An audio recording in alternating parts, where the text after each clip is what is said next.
Yeah, we're excited to be here. Loyola Chicago is running a great event. We've been here a couple days now, and everything's gone really smoothly. So I want to thank Loyola Chicago for hosting this tournament. It's been an incredible experience for our student athletes so far. We're really looking forward to getting another opportunity to play at BYU. They have beaten us twice this year. They've been very competitive matches, and we're really looking forward to having one more shot at them.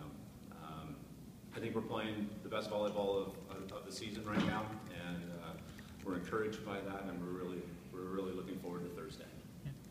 Yeah. Coach Vane. Oh, sorry. Oh no, you said you lost him twice. Didn't you lose him three times? Yeah. 3 times, yes. So, not to rub it in or anything. Yeah, no. I thought I said 3 times. We lost to him twice in conference and once in the finals of our conference tournament. Yeah, that's right. Okay, just want to make sure.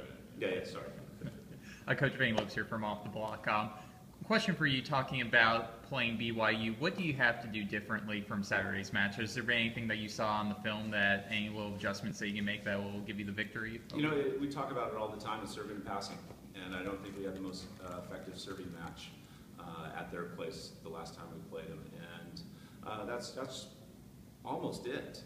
They outserved us, and they did a better job passing, and I think on Thursday, whoever does that is going to win the match. And men's volleyball, there's really no surprises. There's no little tweaks you can do. Taylor Sander can hit anywhere on the court he wants to. So the scouting reports pretty much stay the same against both teams. Little minor adjustments here and there. Okay, you need to move a foot in on this block maybe, or but for the most part, it's who's going to come out and serve the ball better, and who's going to be able to control their opponent's serving a little bit better. Yeah. Just go off the serving, anytime you travel to BYU, there's always the talk of the altitude. Did that affect you guys at all on Saturday, and do you prefer kind of playing here where there's a little less out or a little lower in terms of altitude? You know what, we Spencer's Haley's serve on the last serve of the first game, yes, the altitude affected that. He put a little too much air under it, and there wasn't enough to keep it from going long. So every once in a while it comes into play, but it's not that, I don't think it's that big of a factor. And then we love the environment that BYU brings. It's an incredible environment to play in. We don't get to play in that type of environment too often. I think we're going to have a similar environment here on Thursday, and it's just going to be an incredible match. James, thoughts about playing them? I mean, since in theory you control things. Right. Yeah, I mean, I think we have to attack them the same way that we've been attacking them the past 3 times. I think we've had our opportunities and we haven't really capitalized on them, and this time around I think we're going to be able to capitalize on them. Why?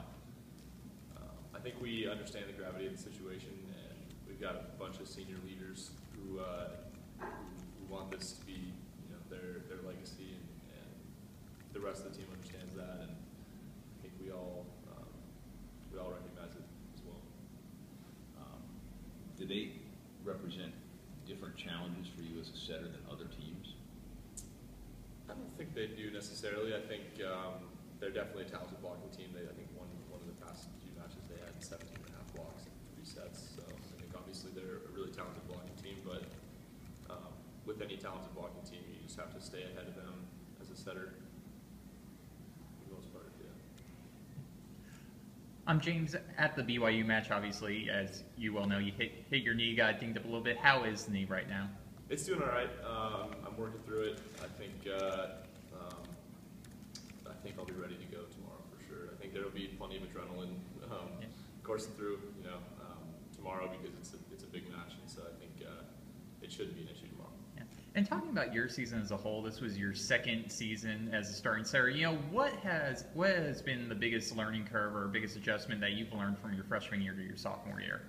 I mean, as cliche as it sounds, I think it's experience. I think playing 1 year in the league can make the world of difference for me, because I hadn't really experienced anything like it before. Now it's kind of the decision making on the court for me is kind of second nature, as opposed to last year where it was more figuring everything out. So I think now it's just trusting my own natural abilities. And I have to ask, during the off-season, you got an opportunity to play internationally for Team USA. How beneficial was that experience for you moving into this season? That was crucial because I think last year, if I hadn't had that experience, I don't know where I would have been training in the summer. So to have that was definitely huge, and I definitely didn't take it for granted. I used the entire summer to help myself improve and help myself work with guys on the team that were around school during the summer. So, Brian, I would assume that your volleyball career, you haven't had too many situations where you play a team a fourth time in the same year. Yeah. What are your thoughts about that? I'm excited. I know BYU is a team we can beat. We've played them 3 times, 3 close matches, even though the last one was in 3, it was a close match.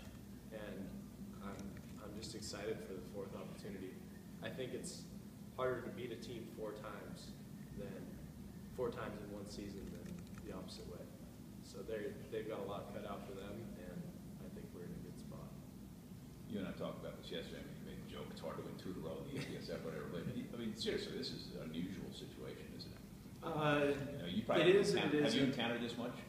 Think about it. Well, it is and it isn't, because men's volleyball, there's not that many teams to play, and in the fall we have to play competition also, and it's usually MPSF teams.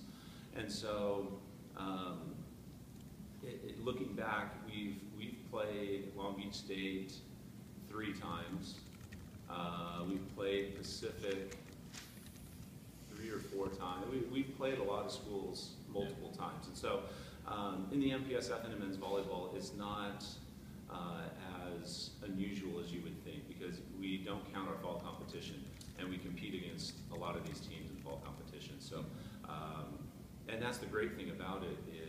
Tomorrow's match, all the cards are already on the table. We all know what everybody's going to do and who can perform better. Did you play them by chance in the spring? I mean, in the fall? In the fall, no, BYU? we didn't. No, Okay. BYU. I believe BYU did not have any fall competition this year.